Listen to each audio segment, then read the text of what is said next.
सासे सासेनिसो मारैथो बेलाय थांफ्लांनांगौ जाखो। हेलौ लोगोफोर फैद' दसे लाइटआव। आंखौसो देखायबावबाय जोंहा नै सासे दङ आयौ बुरै बुरै दं बुरै।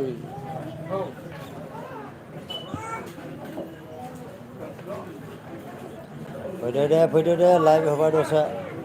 ओमफ्राय थांलायनोसैनो माथो।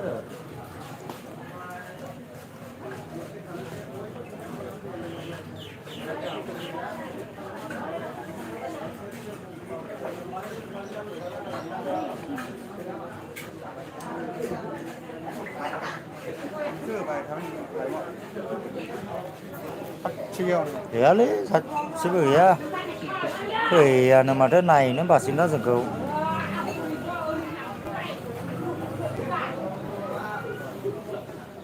गाबनोसो ओंखारलायलांबायलै रावबो नाया। थांनांनायसैलै थांनायसै। मा मावनाय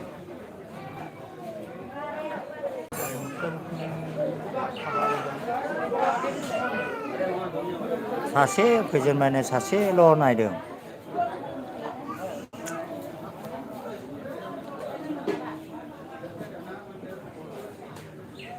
नै दसजन फैलायथिबाय दसजन फैलायथिबाय नो।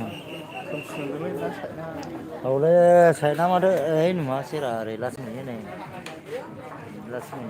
लाइट थु दे दसजन गाहाम फैबाय लाइटआनो थुवा माथो। दसजन गाहामलाबो लाइटआनो थुवा। ओरैनोल' नायज्रांफैयो बायोलै बिदिबाथाय। फन्द्र'जन फैबाय नै सासेबो लाइट थुवा।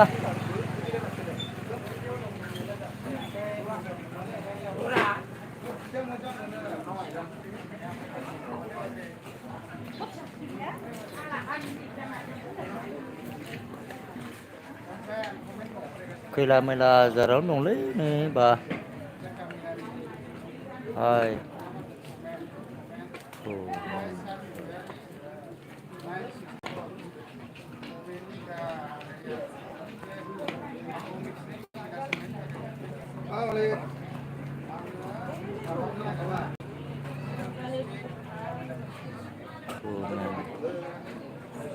कमेन्ट ना मा जाखो रायलाय हाय नुदों।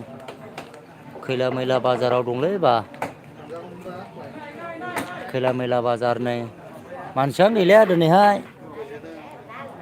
बाजारा जोब्बाय नालाय बाजारा जोब्बाय।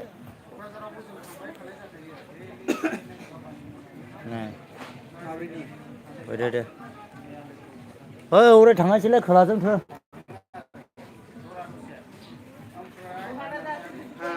बाबायलै आं थानोनो। आंनिया लाइभआवहाय 300 जन 400 जनल' नायो। 22,000 23,000 गाहाम साबसक्राइबार दं। ओमफ्राय 400 जनल' हाइस्ट 450 बिदि नायग्रा दं आरो। बेबायदि बेल'।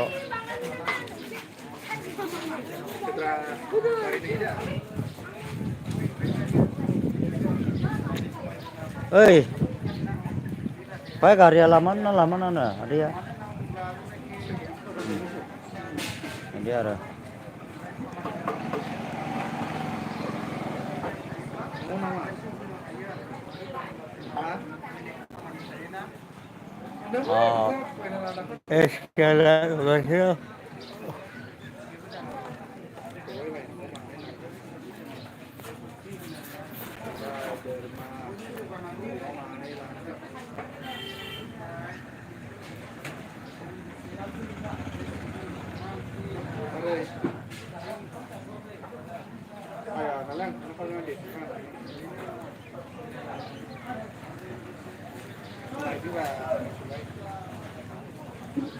ओइ थांनायसैलै थौ।